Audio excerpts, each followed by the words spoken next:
I want to hear all about Tony. Tony. No, please do tell the story.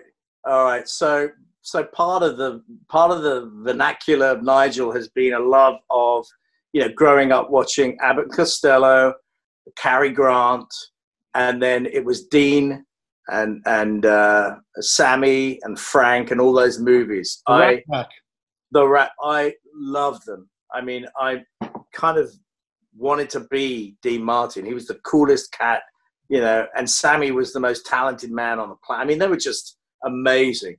And I had a voice. I could sing. It was just a skill that came to me.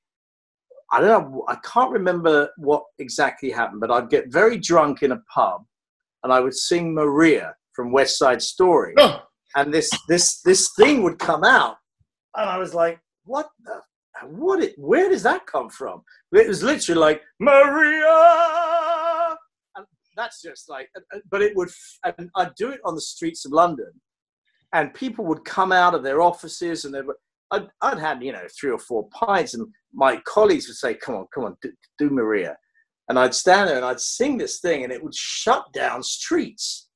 So this voice I didn't even know I had, was a sort of unknown skill.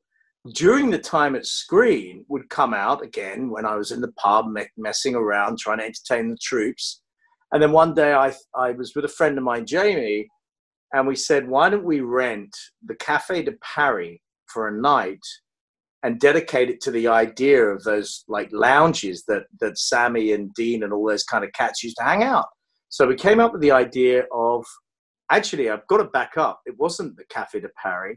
It was the very first spot was a gay sauna, actually, in true Bette Midler fashion. No.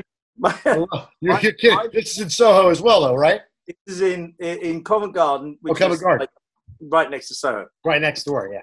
Right. So my brother, who is gay, happily married gay guy, lives in Sydney, Australia now, at the time was the manager of this gay sauna in Endell Street, Covent Garden. And, I'd go down there and meet him for a drink or go and meet him for lunch or whatever. And we'd go down there. There's all these guys sitting around with their towels, checking each other out, whatever, But it was a great place. It was amazing arches and little corridors and rooms. And I said to him one day, listen, we can't afford to rent a place. Could you speak to Noel and see if we could take the sauna for one night? So he said, I'll speak to Noel. I mean, he likes you, So Noel was the owner. And we sat down with Noel and he said, what do you want to do?